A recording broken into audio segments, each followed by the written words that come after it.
have here a special disclaimer, if you don't mind a little disclaimer now and then. It's not bad.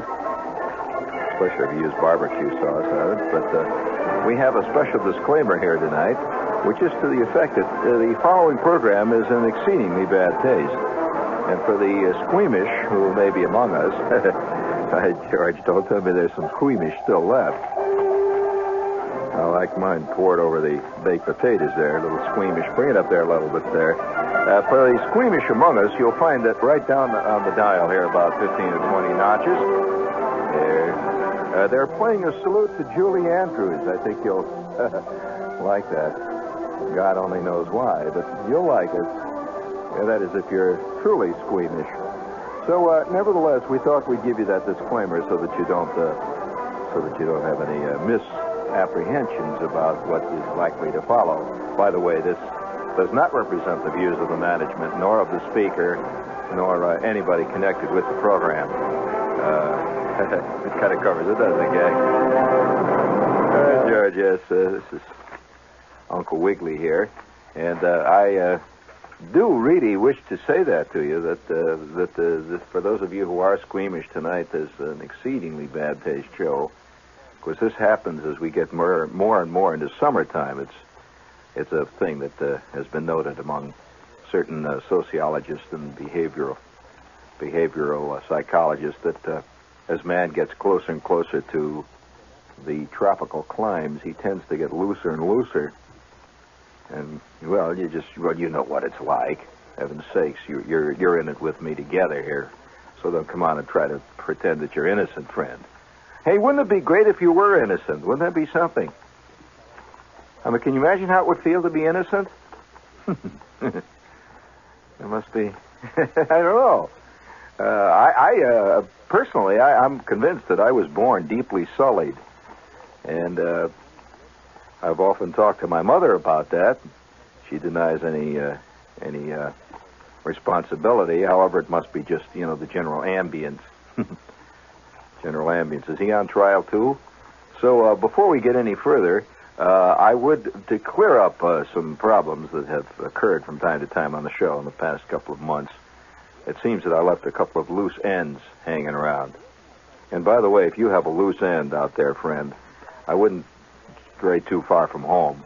However, nevertheless, I would like to correct that problem tonight, that a couple of weeks back, we played just a small piece of a record. Now, this is not a record show. If you tuned in to hear music, forget it. Go on down the dial. It's not a music show. Sorry, friend. There's other things in the world besides guys plunking away on guitars and stuff. I hate to tell you that. That is heresy in our time. But it is true. There are other things. And you'll find it out one day when your guitar is rotting there at the top of the third shelf from the back of the closet. And you're walking around with this seamed face, and you wonder what the hell I ever did with that guitar. It'll be there. Don't worry. It'll wind up in a pawn shop. In fact, I was on 3rd Avenue today. And for those of you who haven't visited 3rd Avenue lately, it's an exciting street here in New York. And it is. It really is. It's one of the few exciting streets, truly exciting. And you can go all the way down from, deep in the heart of the Neo-Bowery down there in 1st Avenue. Yeah, in fact, there's a little touch of the Bowery all the way up 1st Avenue, even in the most elegant parts of 1st Avenue and 3rd Avenue. It sort of sprays over. And like I was on 3rd Avenue, I began to notice that in between all those chromium buildings, there are guys that keep falling out of doorways. And they got this empty bottle of Thunderbird, and they keep yelling out at you and stuff like that. It's just all part of New York. And so I'm walking along through part of 3rd Avenue, which I find particularly fascinating, is the pawn shop section down here. Even down there, there's about 15 real swinging pawn shops down there. And it's kind of nice in the sunshine, especially with the sun beaming down, to see the junkies going in and out, getting rid of your old typewriter. In fact, they even got a phrase for that, don't you? That for those of you who don't know much about the underground, there is a phrase. I bet a lot of you don't know that there's a phrase that deals with that specific problem. That is the problem. Have you ever gone past a junk shop or a pawn shop and looked in the window and all this stuff is hanging? They got everything. They got saxophones and they're And it's been a long time since anybody's come in and bought an alto sax. But there's a lot of saxophones hanging in there, and you can get a complete set of matched spats that was stolen, no doubt, out from somebody. And all this stuff is hanging in the windows there. And I looked in, and I could see people going in and out. And I've never pawned anything, personally. Although I have been with a guy one night when there was a transaction of that type. I just happened to be a spectator, and it was kind of exciting. This guy, friend of mine, he was scratching, uptight. And I mean, in the classic sense of uptight. Uptight really means broke, you know. It doesn't mean nervous. It doesn't mean that you are racially biased. What it means is that you're out of dough, frankly. So he had a little altercation over on 8th Avenue in a very chic bar. Seems that he ran up about a $40 bill over there, and he had about $6 in his pocket, which made him very uptight. As a matter of fact, he was negative uptight, which means that he not only, when you've got $6 in your pocket, you're not truly uptight, but when you've got $6 in your pocket, you owe 40. That's called negative uptight. That means you're behind the game. So a couple of minutes later, we were in a pawn shop there, and he was trying to pawn everything he had. All he had was, he had 2 felt-tip pens, which he had gotten. A matched set, by the way, which he had gotten at Woolworths a couple of hours before. And the guy laughed at him. And he finally wound up by pawning his wife. And she's still there. Of course, it was good riddance. I mean, I knew her. She, you know, and he got far more than she was worth, because I happen to know what that chick is worth. And he got far more. I don't want to get into this. This is a sordid world I'm talking about here. And after all, it's this, you know, it's a day in June, and what is so rare. And you don't talk about sordid stuff in June, do you? Although I would like to tell you something that may be of maybe give you a little insight into why you're feeling so bugged. That, you know, this is the suicide season. Did you know that? Yep, that's right. April through the 1st of July is the suicide season. That's the peak season for suicide. So if you're going to do it, friends, do it now. At least you'll be on the top of the bell-shaped curve there. You wouldn't want to be in the bottom of any bell-shaped curve, would you, friend? Oh, no, my God, no. But nevertheless, to reduce it back to its basic, let's put it this way, its basic elements. Speaking of basic elements, I was curious. Have you been following razor blade commercials lately? Have you noticed they're running almost through the entire periodic table with new metals? Every week it's a new one. See, now it usually goes like, can you give me a little echo chamber? Hey, Matt, see, okay. I'll give you the cue for it. See, how many times have you seen this commercial? Now, slate blades. Come with the final and the ultimate breakthrough. Zirconium blades. Yes, first it was platinum, then it was chromium, then it was steel, then it was cardboard, then it was tungsten. Now it's zirconium 90. These blades will cut your razors. Zap. They'll take your whiskers off without even using the blade. You just walk past the medicine cabinet there, and they just melt because it's zirconium 90. Well, I can just see can't you just see the discussions going on? Because after all, I've never known. Matt, you shave, don't you? You started to shave last week, didn't you? Fine.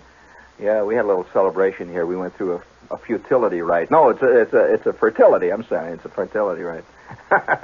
Or maybe in some cases it is a futility rite. But that's not bad, is it? But George. But nevertheless, Matt, I think you are a straight arrow.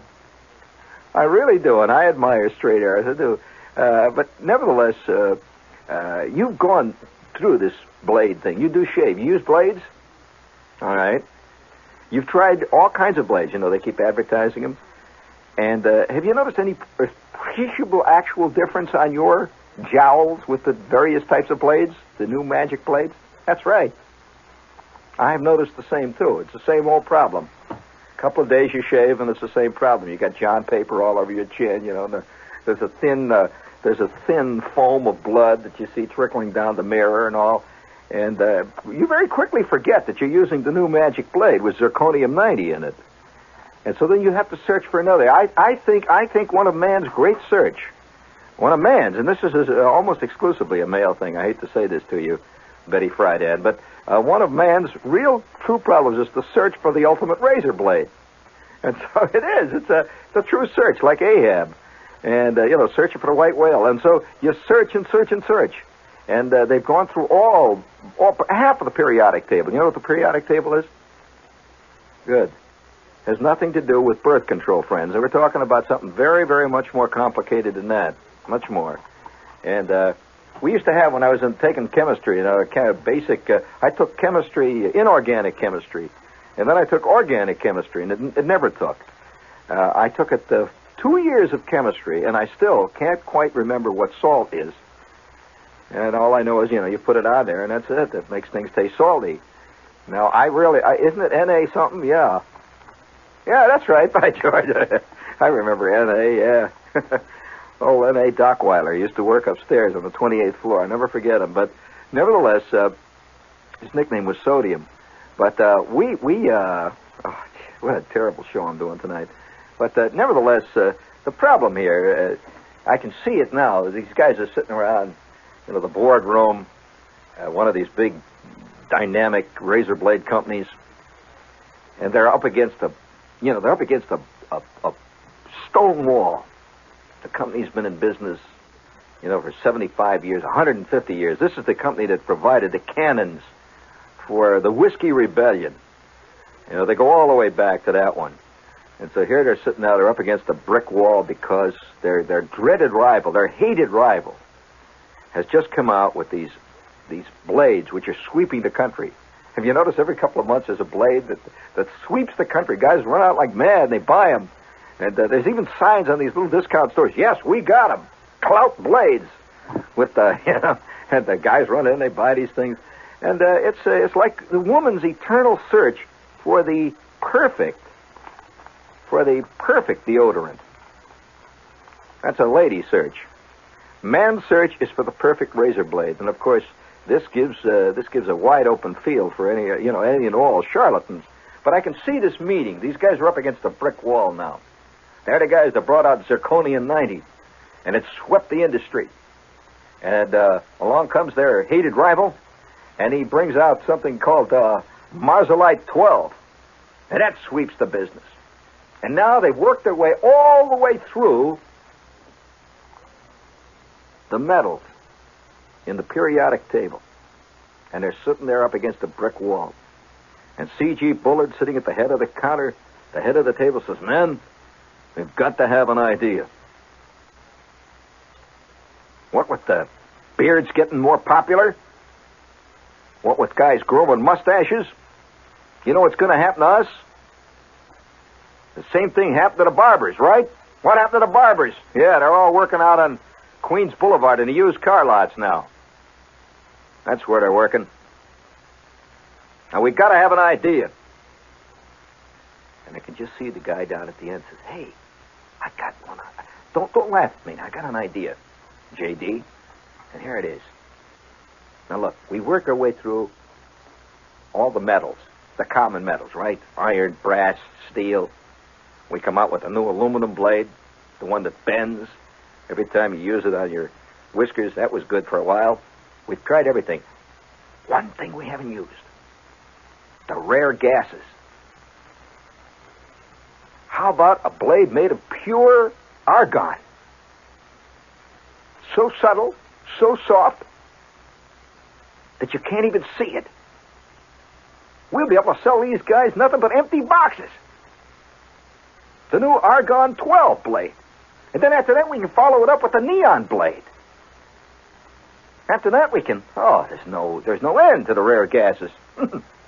Helium. Yes, what is it that powered the Graf Zeppelin? Helium.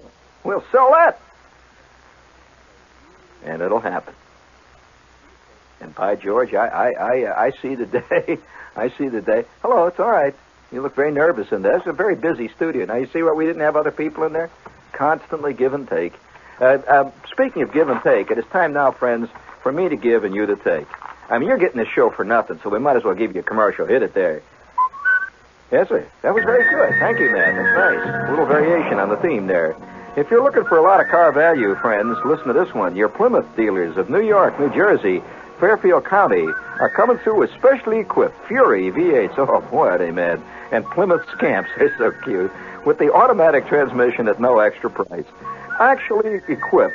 In fact, the special equipment on a Fury V8 means equipment you'd probably order anyway. You know, like power steering, folding antenna wheels, power disc brakes, air conditioning, AM radio with a whoopee button on it, vinyl roof, white side walls, and other specified items. On the Scamp, it means a vinyl roof, white side walls, the joke box, deluxe wheel covers, and other popular options.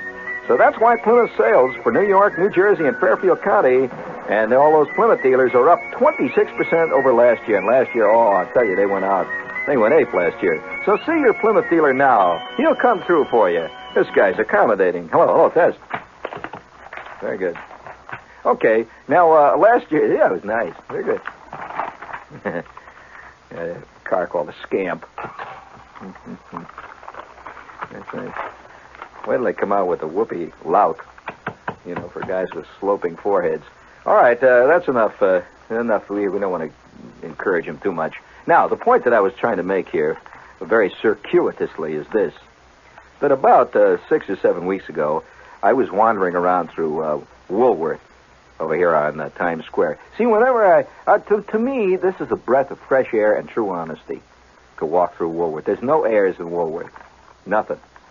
I mean, it's just great. You walk through there and first of all, I wonder if you're like I am. Do you find the girls who work in Woolworths, for some curious reason?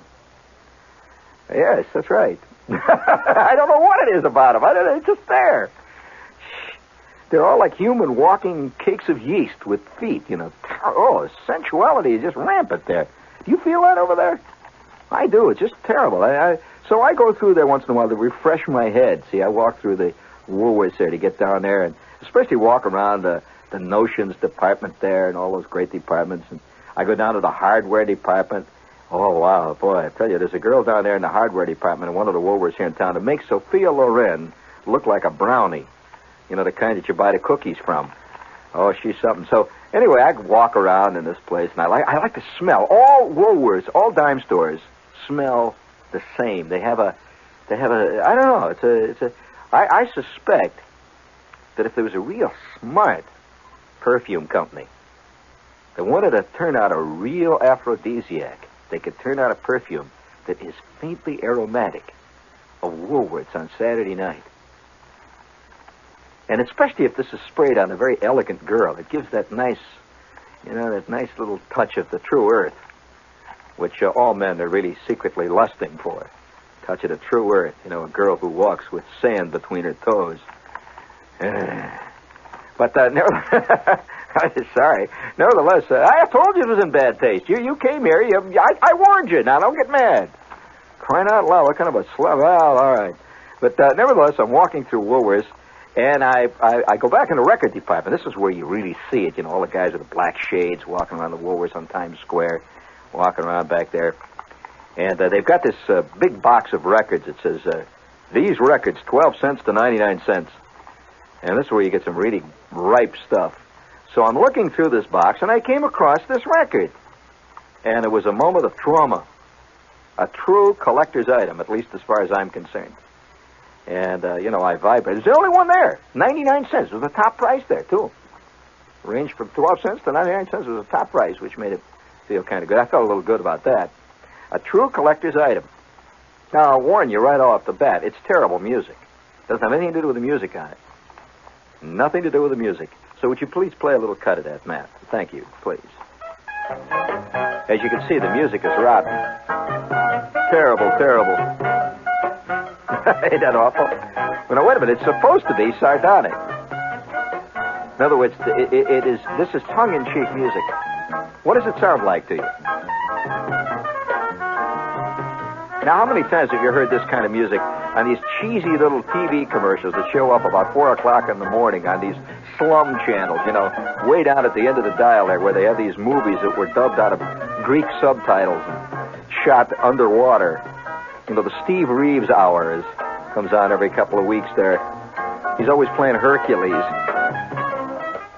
All right. Well, how many times have you heard the commercial where the guy comes on and says, have you envied those friends and neighbors of yours who can dance all the latest dances like the cha-cha, the ding-dong, the monkey, and the slob?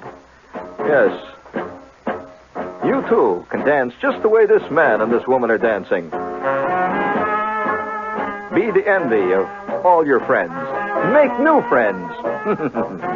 Yes, call our studio at Main 6 SJ7. Call it now, and you will be awarded 2 free lessons in the cha-cha. Call now, this minute. Our operators are on duty. You've seen that, haven't you? Doesn't that sound like that kind of music? Well, all right. Now, if you'll flip it over, Matt, and if you'll play cut 1 on the other side, you will hear something even more intriguing. That is, it's personally intriguing to me. You get it all queued up in there, Matthew? All right. Now, here's the way it went. Now, hold it. I'll give you the cue.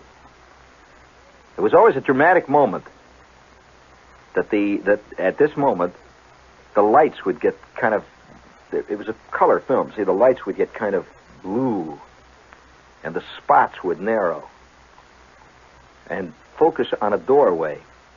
And over and above the doorway, all around it, were these big revolving balls with the mirrored planes. You've seen these things in ballrooms that revolve, and they got mirrors all over them, and this was reflecting yellow and green lights.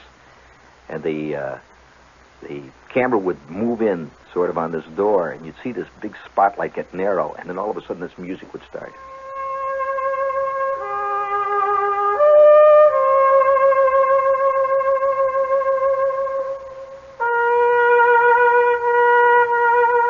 And guess who would show up in the doorway?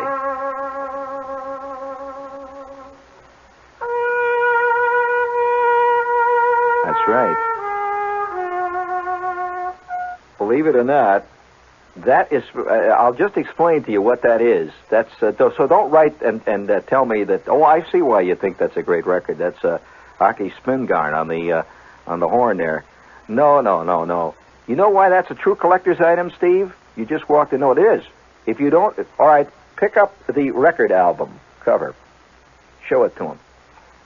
Look at it. You never heard of that. Yeah, but look who produced it. Look at the top on the other side. Come on, look at the whole... Yeah, look on the... That's right. Look on the other side. That was a Joseph Levine movie. That is correct. And it was a wild picture. And guess who was one of the 3 stars in it? That's right. That is correct. You are listening to him right now. And you know about that movie? It was called The Light Fantastic. Oh, that turns everybody. Now they're all interested. They all get up and look at it. Well, The Light Fantastic was a movie, and is a movie, that was produced by Joseph Levine. It's a real big-time movie. It's not one of these little, turkeys that guys shoot in the backyard with their double 8mm Super X film. This is the real thing. And it was about the world of the dance studios.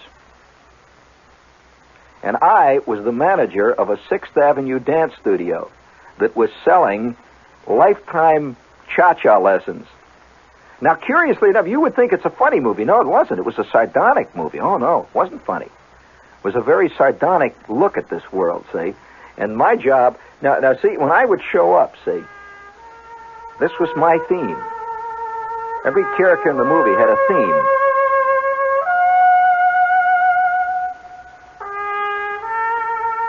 And I was the manager of a 6th Avenue dance studio.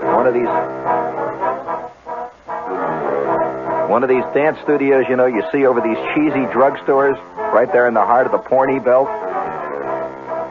And there's a big picture of this lady wearing a 1932 type ballroom gown. And she appears to be dancing what looks like a slightly overweight Fred Astaire or somebody, in which she's dancing around it. And I was the manager. And it was my job to convince these 87-year-old lonely ladies that their life would be changed instantly if they learned how to dance the monkey. And this was my theme. Oh, listen, Now, I'll tell you something. This is WOR, New York, speaking of... that movie caused a somewhat of a sensation in Europe. It played all over Europe and was a big deal in Europe, yeah. And, there were reasons why they didn't bring it back here. It wasn't because it wasn't a good movie. No. Legal reasons. You know that a lot of movies are produced that never show in this country for one legal reason or another. Are you aware of that? You didn't. Well, there's a lot you're not aware of. And so rather than risk all kinds of lawsuits, they decided to let it go at that. But it was a wild movie. It's called The Light Fantastic. It was shot along 6th Avenue. It was shot out along, you can imagine what kind of a theme that is. Fascinating theme. It was shot along places. It was shot out in Long Island, too. They had a couple of ballrooms they used out there. And they actually went out and got a whole gang of ladies, a whole bunch of them, who were really involved in these things. It's a real strange movie. It isn't quite the kind you think it is, though. You think it's more like an Ernie Kovac's Takeoff type thing. No, not at all. No. It was like a, how can I put it? There was a curious quality to it. It reminded me. Do you ever see a movie called Touch of Evil? Well, did you ever hear of Orson Welles? Well, that's Touch of Evil. You've heard of it? And it had that kind of strange, turgid quality, which meant that it was, by the way, that in case you're interested in what that is, that was not a shaky voice call you got out there. That's called the 6th Avenue Croup, which New Yorkers developed. It's you can tell the New Yorker. You used to be able to tell him by his New York accent. Now you could tell it by that little cough, that little hacking cough that in the middle of everything he's talking, he goes like that. Well, that's a New Yorker, and he gets used to that. However, tonight, since I just put this on here because a lot of people have been writing. Apparently, they've been hanging on, trying to figure out what I meant by that collector's item. I never cleared up the mystery last time, so that's why it is a collector's item. I actually found an LP of the soundtrack of that movie. It's funny, the soundtrack was released all over the country, but the actual movie never was. And as far as I know, it's probably still playing in Europe. And curious movie. Got good reviews, too. Yes, really did. But nevertheless, tonight, since it's, it's pretty soon it'll be summertime, full-length summertime. If you noticed, I don't know whether or not it bears any relationship to, how can I put it, the supernatural. But about a year ago, I started to talk about, if you recall, about cockroaches. And very shortly thereafter, there was a tremendous surge of interest in cockroaches. You saw all kinds of pieces in the paper about cockroaches, right? Well, now how often does the New York Times find it in its, in its great, vast, overpowering view of the news, how often does it find it necessary to write about the simple, lowly worm, the earthworm? That's right. Well, a couple of months back, we started our earthworm program. See, because I think among all the various minority groups that we live with, the earthworm has rarely been accorded the credit that the earthworm should get, and as a matter of fact, is often simply ruthlessly trod underfoot. Strung up on fish hooks. That's a terrible way to die. I mean, that is absolutely the worst thing you can have. Can you imagine? Guy sticking a fish hook through your head. He runs it down through your neck and runs it out your thorax. Right. And he holds it up and says, "This one's still wiggling," and he throws you in. How would you like that, huh? Well, that's what happens to the earthworm, friend. And yet he plods on. Well, for those of you who are becoming earthworm fans, as you know, a couple of months back, I told you the story of how I got very early involved in the growth and the creation of a whole earthworm empire. You're listening to the Earthworm King of Cleveland Avenue. And for those of you who say that the earthworm likes milkweeds, you're way off base. That's not what the earthworm eats. If you're interested in raising a good crop of earthworms, and you really want to know what to feed your earthworms, you're listening to probably one of the very few truly qualified commercial experts on the East Coast who is willing to let the secrets out. Now, you have to be serious about this. I'm not going to fool around with any dilettantes, any guy that's, Just, what the earthworms eat? Hey, send in hockey for it. No. You must be over 21 and a qualified earthworm lover. And it will be mailed to you in brown sealed wrapper, and I'll give you all the information as to what the earthworm really goes for. If you want to have big, fat, succulent earthworms, who, in fact, volunteer for the fish hook. These are born fishworms.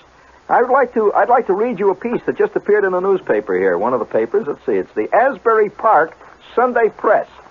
It's a hard-hitting comic weekly, and here's what they say. Lowly earthworm is man's best friend. Washington, and it comes out of Washington, and they'd know about worms. It says the humble earthworm makes the busy bee look like a ridiculous loafer. The worm works so hard and so well that he could justly be called man's best friend. Now, of course, you just can't make a statement like that without calling in official people to endorse it.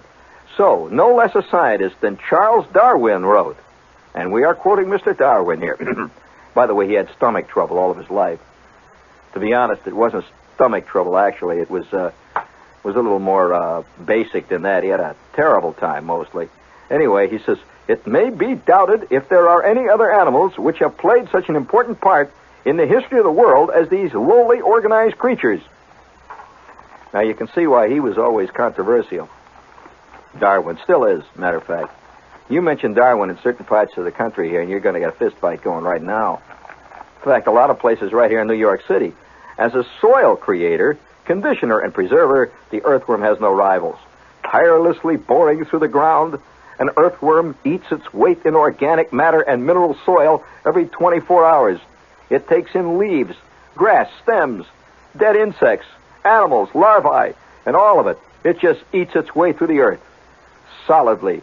All of this material passes through the worm's digestive system, which includes a muscular gizzard, where soil is thoroughly ground. The residue is deposited in the familiar mounds called castings. These castings are rich topsoil. By the way, the common earthworm is called the Lubricus terrestris. It comes equipped with tiny clusters of bristles in each segment. And in spite of the earthworm's omnivorous appetite, it has a sense of taste. By the way, the earthworm will pass up cabbage if celery is offered, and will reject celery if carrot leaves are available. But I know what an earthworm will reject in place of everything else. Incidentally, do you know that there's a new business now? Speaking of earthworms, and I hate to hear this because as an earthworm seller, it's happening. A Norwalk, Connecticut man has the last word in vending machines. One that deposits worms. The device is the brainchild of Roy Cooper. The idea came about so fishermen could obtain night crawlers on a 24-hour basis. You know, when you need some night crawlers at 2 in the morning, you're uptight, man. It ain't easy to buy them at that hour. So he has a machine. Cooper says he didn't know where he could get them, so he invented a machine like that. Cooper and a friend started on the plans 3 months ago and placed their machine in service this past week. The dispenser works on the common vending machine principle. Money goes in one slot. Worms in a plastic coffee cup come out another.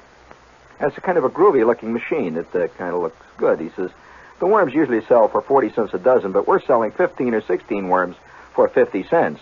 The machine holds 35 cups of worms. Incidentally, he calls it the vendor worm. Also, he has another name he's considering, the worm-o-matic. I kind of like that. I like worm-orama myself. But I could see some guy, can't you see some guy with a snootful on a Saturday night? And, nothing I like better than a snootful, a drunk walking along trying to work a machine. And he comes staggering along there and he needs cigarettes. And he's, hey, Charlie, here's a machine. And it says 50 cents on it, see? So he, all right, come on, yeah, quarter, Fred. Of course, his friend Fred reaches into his pocket like all drunks, and he pulls out his keys, and all his change falls out and rolls all over the floor. They're running around the sidewalk, and they're crawling around. They finally scrape together 2 quarters. He goes over to the machine, and he puts it in. Oh, what kind do you want? Okay, cigarette. So, bang, he hits the button, and out comes a couple worms.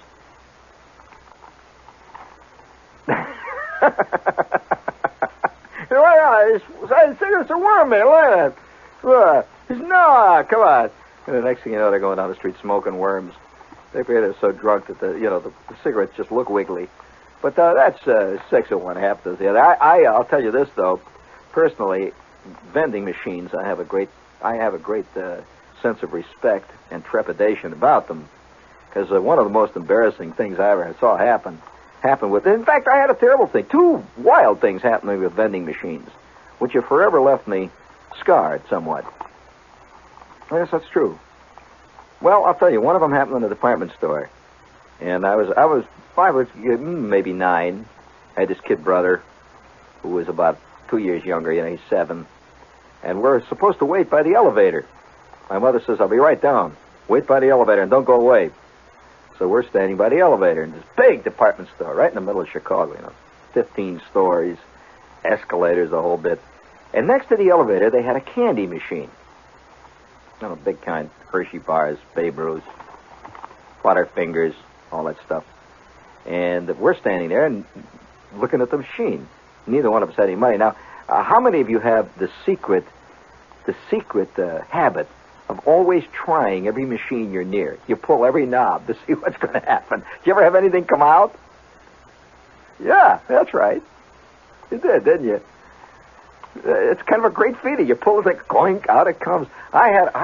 Listen, I've been feeling good all week because of a great thing that happened to me last Monday in a phone booth. For once, I got my own bag.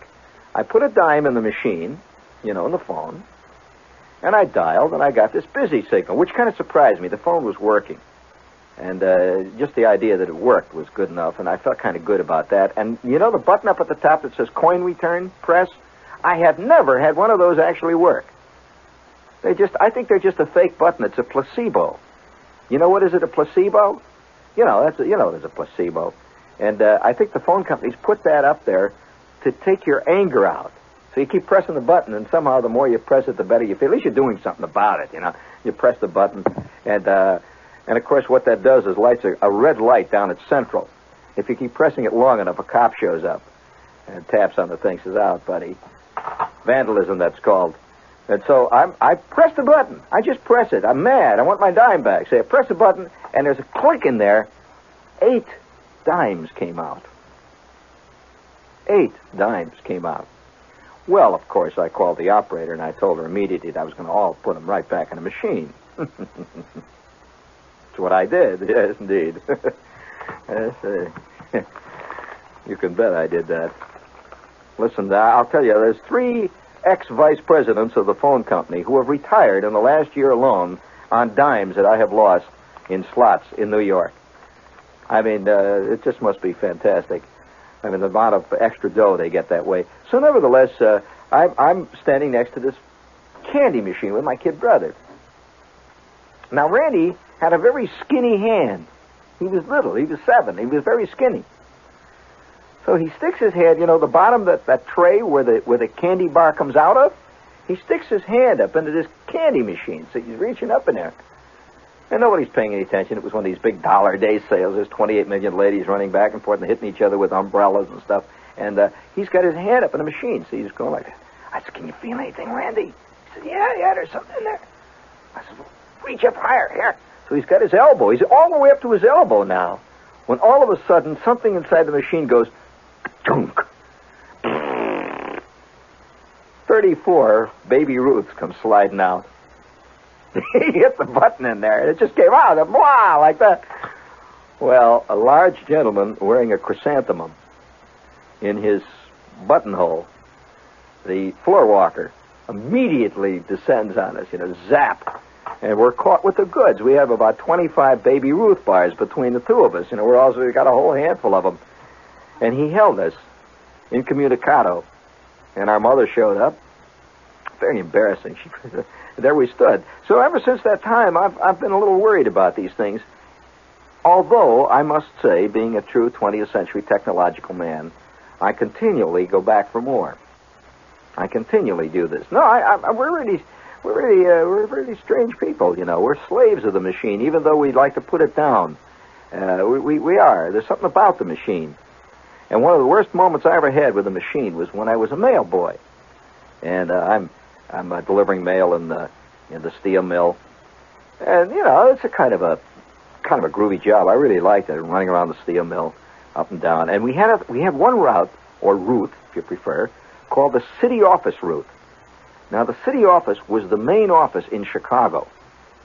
And the actual running around delivering mail took place in the big steel mill plant, which was in Indiana Harbor, Indiana, tremendous big plant.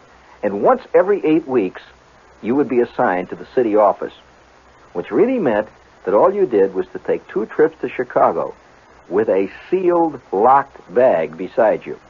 Now, that's kind of James Bondish. It's really kind of great. And so you take this train.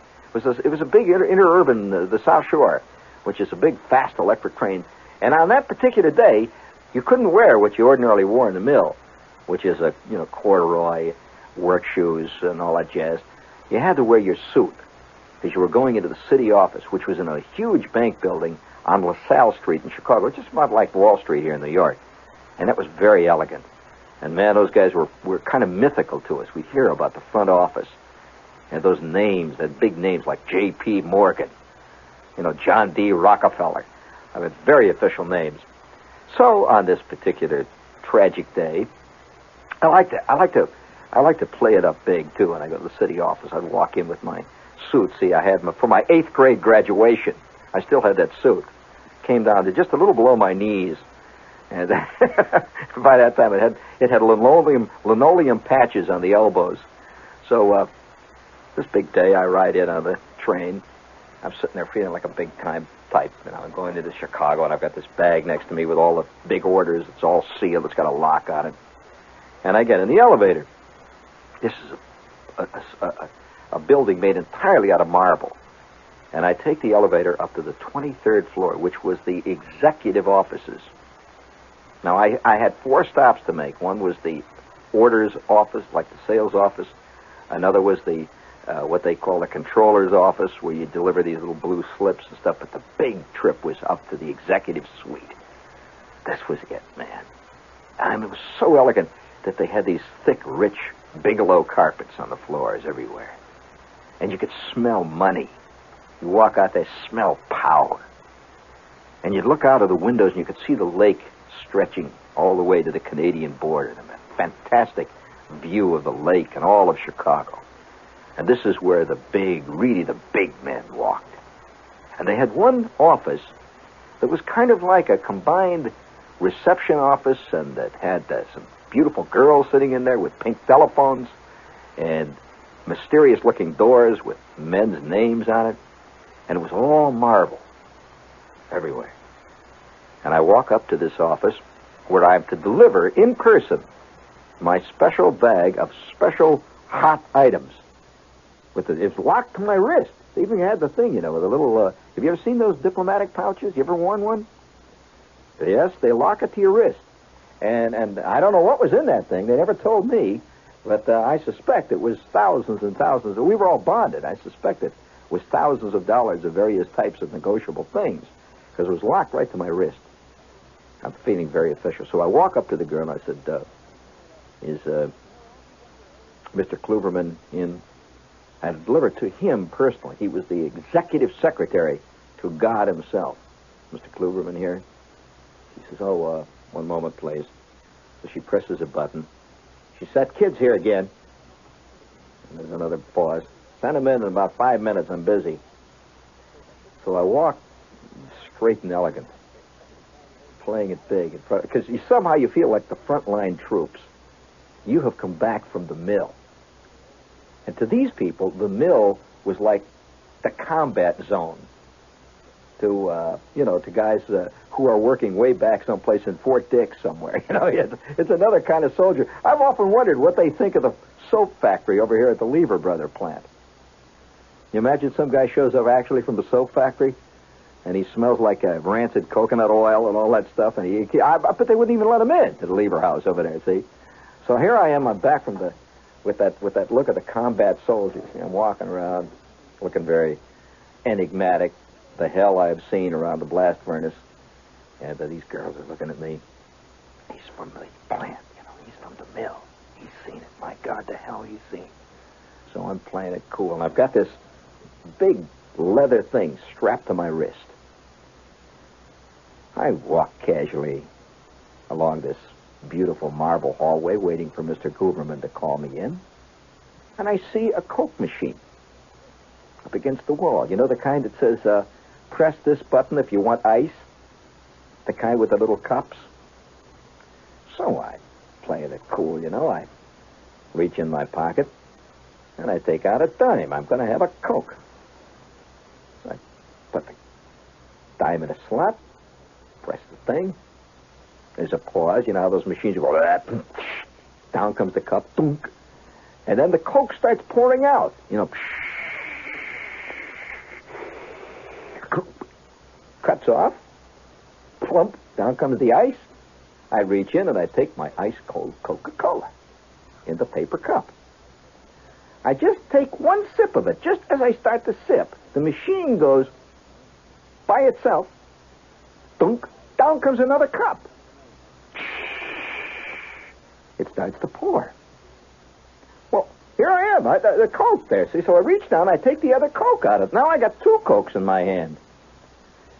And I look around, I said, gee, I hit the jackpot. At first, there was this excited feeling. I had hit the jackpot. I got two Cokes for my dime. So I quickly slug down the one Coke, and I take a look at, just as I look at the other, I'm just looking at the other Coke, the machine goes clunk, down comes a cup, 3 Cokes. Well, now I got 2 Cokes. I put one down on the ground, see, the empty one. I pull the next Coke out of the machine, and now I've got 2 new, fresh, brilliantly sparkling Cokes in my hand. When the cup comes down, and now I got a 4th one in working. And now all the people are starting to look at me, see. I'm standing over in the corner there by this elegant marble wall. I have 4 Cokes. I got 1 Coke down on the ground. I got another Coke now kind of balanced on my knee. I got 2 Cokes in my hand, and this machine is just like cornucopia, friend. It is turning out Coke after Coke after Coke after Coke, just like the ad. And I don't know what, it's going ape. The first time in my life I hit the jackpot. Well, I said to this girl, well, I said, hey, you want a Coke? I got a Coke. I'm buying, like a Coke here. But she says, no, thank you. She walks on past. In something less than 12 minutes, I had over 53 Cokes. Now, I am not exaggerating. They were all over the floor. I kept pulling them out and putting them down. I didn't know what to do. These people kept looking. Nobody, not one person, tried to help me. They just kept looking like this. And once in a while, they'd whisper. Now I hear this giggling. Wound up with nothing but plain water coming out. Plain water. Once in a while, a little piece of ice. It ran out of cups, ran out of Coke syrup, but it didn't run out of water. And the water's now dripping off over the floor. And finally, I go in, I see Mr. Gooberman. I got my thing, and he says, what's going on out there? I say, hear all those people laughing. I said, you like a Coke, Mr. Gooberman? I'm buying. And so you're listening to the legendary Coke maven here. I'm famous for producing Cokes just at the touch of a button. I can do almost anything with a touch of a button. Let's try it there, Matt. Thank you. That's real good. Say, Dad, for the right car buy and for the right service, you got to see a New York, New Jersey, and Fairfield County Plymouth dealer. I mean, this guy is not fooling around. They're coming through with the small economy car that is making it big this year. Big, big, big, big. Plymouth Duster. And if you live in New York, it's the Plymouth Duster. Duster's small enough to handle, park, and it goes easy on the gas, and it's large enough for the room, the power, and the safety, and the swinging you need for today's driving. So no wonder Duster is America's hot-selling compact. Now, last year, for example, Plymouth sales were at an all-time record for New York, New Jersey, and Fairfield County Plymouth dealers. And this year, paced by the magnificent Duster, they're up a whopping 26%. So go with a winner. You don't want to be a loser all your life with a car that's a proven leader. Plymouth Duster. You get a lot more car for your money. See your New York, New Jersey, and Fairfield County Plymouth dealer now. Duster. Hey, that was real good. You don't mind, Duster. Oh, yeah, I've had... although I did have one great moment, though, with a machine one time. Oh, yes, and it has forever provided me with an inspiration. It was a machine that produced your name. It produced your birthday. It produced also your sign of the zodiac on a penny. You ever seen those machines? Put a penny in there, and you press the button, and you put your name and with all the little letters, and then you wait, and out comes the penny. And it's got your sign of the zodiac. Oh, only one thing wrong. Mine came out Pisces. What is that, a fish? Well, that's not my sign of the zodiac, but it looked a lot better than my real sign of the zodiac. So, I've always had that thing with me. I keep it down on my desk. I keep a lot of little things that keep me... By the way, speaking of my desk, there is nothing to the rumor that my desk is going to be sold at auction. This was bruited about, I heard, on 7th Avenue a few weeks ago. There's nothing to that rumor. However, there is something to the rumor that the exterminators have been called in again. This is the third time in 2 years that my desk has been overrun with various small creatures. It always happens in the summertime. It's like the day that the program director came in and this big pile of papers, he saw something moving. He said, I'm not going to say anything to you. I'm not even going to come in the room until you tell me what's under all them papers. Well, I was afraid to find out myself, so I just moved down the hall 4 or 5 offices, and we sealed up the room, and now we're starting all over again. So, please, Matt, bring it up there. There, very nice. Oh, yes, by way of assignment, this is the assignment for this weekend. My television show. It is not called The Merv Griffin Show. My television show, Gene Shepard's America, will be on tomorrow at 8 p.m. This will be on the Blue Book exams for this semester. So there's just no way for you to get out of it. It will be on tomorrow at 8 p.m. on PBS. Locally, that's Channel 13, which is not exactly a lucky number. So bring it up large there, Matt. Very good. And so that concludes tonight's salute to the lowly earthworm.